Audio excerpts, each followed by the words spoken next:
శ్రీమాత్రే నమ. జయ గురు దత్తాత్రేయ నమ. ఈ వీడియోలో మనం అప్పుడే పుట్టినటువంటి సంతానం యొక్క ప్రభావం తల్లిదండ్రులపైన ఏ విధంగా ఉండబోతుంది అన్న విషయాన్ని మనం తెలుసుకునే ప్రయత్నం చేద్దాం. అంటే ఈ మధ్యకాలంలో చాలామంది జ్యోతిష్కుల దగ్గరికి వచ్చి వాళ్ళు మాకు అబ్బాయి పుట్టాడండి పలానా తారీఖున, వాడు పుట్టిన దగ్గర నుంచి మాకు ఏమాత్రం అనుకూలంగా లేదు, చాలా నష్టాలు జరుగుతున్నాయి అని ఒకరు, అలాగే మాకు ఏదో ఈ అమ్మాయి పుట్టిందని, ఈ అమ్మాయి పుట్టిన తర్వాత మాకు ఇబ్బందులు వచ్చాయని ఒకరు. ఈ విధంగా తరచూ మనం ఈ మధ్యకాలంలో నాకు ఎదురైన అనుభవం అయితేనేమి, మా సంస్థలో ఉన్నటువంటి ఇతర జ్యోతిష్కులకు వచ్చిన అనుభవం ఏంటి, ఈ విధంగా వాళ్ళకి మేము ఏం చెప్పాలో అన్నది చాలా లక్ష మిలియన్ల క్వశ్చన్ అన్నమాట. మరి ఏదైనా ఒక దంపతులకి సంతానం కలగాలంటే వాళ్ళకి వాళ్ళ జాతకంలో సంతాన యోగం, వాళ్ళు చేసుకున్నటువంటి పూర్వపుణ్యం, వివాహ సమయంలో జాతకాలు ఏ విధంగా కలిశాయి, ఆ నాడీ దోషం ఏమైనా ఉందా, ఇవన్నీ కూడా పుట్టిన సంతానం మీద ఆధారపడి ఉంటాయి. ఎక్కువ శాతం ఎలా ఉంటుందంటే, ఒక పేరెంట్స్కి, భార్యాభర్తలకి ఒక ప్రథమ సంతానమే కలిగింది అనుకుంటాం, లేదంటే ద్వితీయ సంతానం కలిగింది అనుకుంటాం.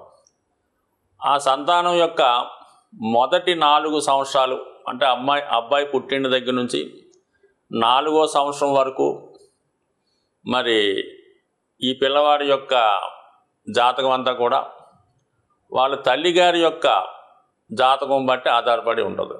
ఆమె చేసుకున్నటువంటి పాపపుణ్యాలు, గత జన్మలో చేసుకున్నటువంటి కార్యక్రమాలు, ఇవన్నీ ఖచ్చితంగా మొదటి 4 సంవత్సరాలు తల్లిగారి యొక్క జాతకం మీదే పిల్లవాడి జాతకం ఆధారపడి ఉంటుంది.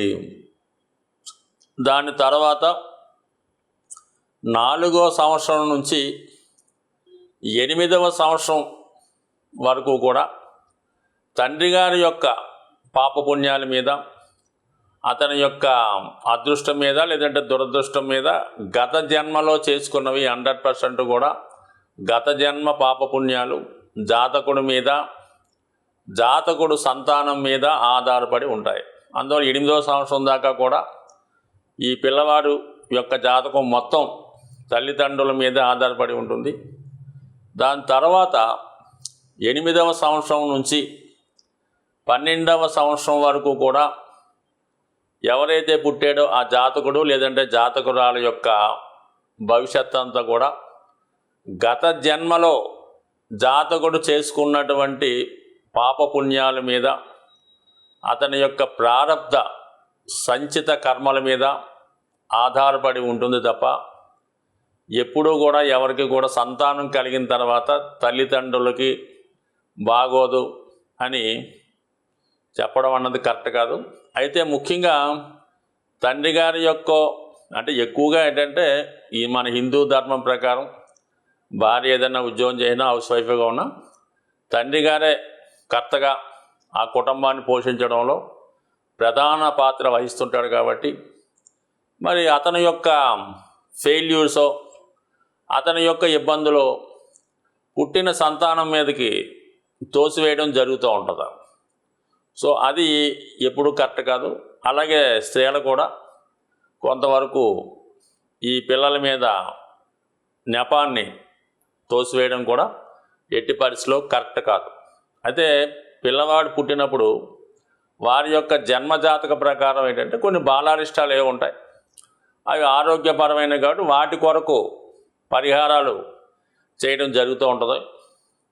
అయితే మనకి ఈ పంచాంగాల్లో పలానా నక్షత్రానికి ఏదో తల్లికి గండం, లేదా తండ్రికి గండం, ఈ మేనమాకు గండం కొద్దిగా ఉంటాయి. అయితే అవేమి ఈ పిల్లవాడి వల్ల అతనికి కలిగి కాదండి, అతను దాచుకున్న ప్రకారం పిల్లవాడు కలగడం జన్మిస్తుంటాడు. అంటే కంసుడికి కృష్ణుడు మేనమామ గండంతో పుట్టాడు. అయితే కంసుడు చేసుకున్న పాప ఫలితం కారణం కదా కృష్ణుడు జన్మించాడు తప్ప కృష్ణుడు జన్మించడం వల్ల కంసుడికి ఏం అపకారం రాలేదు. సో ఈ విధంగా ఏంటంటే వాళ్ళ స్థితిని బట్టి ఆ టైంలో ఆ నక్షత్రాల మీద ఆ పిల్లలు జన్మించి వాళ్ళ యొక్క కర్తవ్యాన్ని నిర్వహించడం కోసం కొన్ని జన్మ నక్షత్రాలు ఎన్నుకొని జన్మించడం జరుగుతుంటుంది. ఉదాహరణకి శ్రీరాముడు పునర్వసు నక్షత్రంలో జన్మించాడు. అతనేంటి పునర్వసు అంటే పోగొట్టుకున్నవి తిరిగి సంపాదించడం. మరి రాజ్యం పోగొట్టుకున్నా, భార్యను పోగొట్టుకున్నా, పిల్లల దూరమైనా తిరిగి సంపాదించుకున్నాడు. ఆ తండ్రి గారి యొక్క పేరుని కూడా నిలబెట్టే ప్రయత్నం చేశాడు. అలాగే శ్రీకృష్ణుడు రోహిణి నక్షత్రంలో జన్మించాడు. అలాగే శ్రీకృష్ణుడు రోహిణి నక్షత్రంలో జన్మించడం జరిగింది. సో అది ఒక విధమైనటువంటి దుష్ట శిక్ష రక్షణగా అనుకుందాం. అలాగే అమ్మవారు మూలా నక్షత్రంలో జన్మించారు. సో ఈ విధంగా ఆవిడ కూడా ఒక దుష్ట శిక్షణ నిమిత్తం. ఈ విధంగా ప్రతి నక్షత్రం వాళ్ళు తీసుకోవడంలో దాని యొక్క అవతారాలు ఉంటాయి. అలాగే ప్రతి మానవుడికి కూడా ఏదో ఒక కారణంతో ఈ భూమి మీద జన్మించడం జరుగుతుంది. అది కొన్ని సందర్భాల్లో తల్లిదండ్రుల్ని నాశనం చేయడానికి కూడా ఉంటుంది. ఎందుకంటే గత జన్మలో ఈ పిల్లవాడు గత జన్మలో ఉన్నప్పుడు వాడి దగ్గర ఏదో రుణం తీసుకొని తీర్చకపోవడం ఏదో ఉంటుంది. ఆ రుణం తీర్చుకునే ప్రయత్నంలో ఈ పిల్లవాడు వారికి జన్మించడం జరుగుతుంటుంది. సో ఈ విధంగా పిల్లడు పెద్దవాళ్ళు చేసిన రుణాలు తీర్చడం కానీ, వాళ్ళ యొక్క పేరు ప్రతిష్టలు నిలబెట్టడం కానీ, ఈ విధంగా అనేక జాతక కారణాల వల్ల ఈ భూమి మీద ఈ పిల్లలు జన్మిస్తూ ఉంటారు. అది కేవలం తల్లిదండ్రుల జాతకాన్ని బట్టి ఆధారపడి ఉంటుంది తప్ప పిల్లల యొక్క జాతకం మీద ఈ పిల్లవాడు పుట్టాక, ఈ అమ్మాయి పుట్టాక మాకు బాగలేదు అన్నది మాత్రం 100కి 100 పాళ్ళు అది అబద్ధం. ఖచ్చితంగా వాళ్ళ యొక్క జాతకానితనాన్ని పిల్లల మీద నెట్టడం తప్ప ఆ విధంగా చెప్పడం కూడా అంత అనుకూలం కాదు.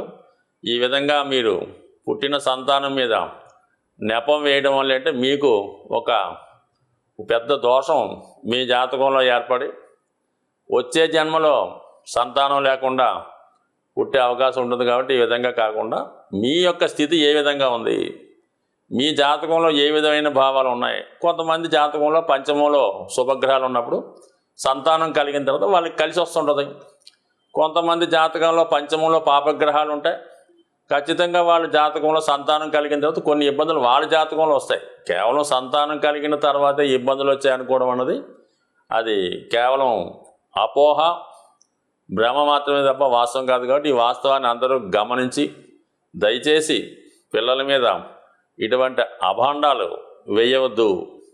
సో ఏదైనా పిల్లల యొక్క అభివృద్ధి కాంక్షించే వాళ్ళు ఎవరన్నా ఉంటే నిరంతరం దైవ ఆరాధన, శ్రీకృష్ణుని ఆరాధన చేసుకోవడం, అలాగే విష్ణు సహస్రనామ పారాయణ చేసుకోవడం వల్ల కంపల్సరీగా మీ కలిగిన సంతానం ఖచ్చితంగా వాళ్ళు మంచి నేమ్లోకి, ఫేమ్లోకి రావడం జరుగుతుంది.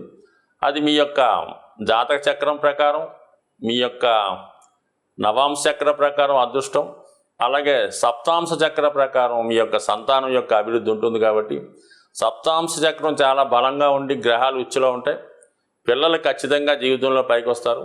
అదే సప్తాంశ చక్రంలో గ్రహాలు బలహీనంగా ఉండి నీచబడి ఉంటే పుట్టిన సంతానం ఇబ్బంది పడే సూచనలు ఉన్నాయి. కాబట్టి ఏదైనా మీ జాతకం బట్టే మీ పిల్లలు తప్ప మీ పిల్లల జాతకం బట్టి మీరు కాదు అన్న సత్యాన్ని గ్రహించండి. స్వస్తి.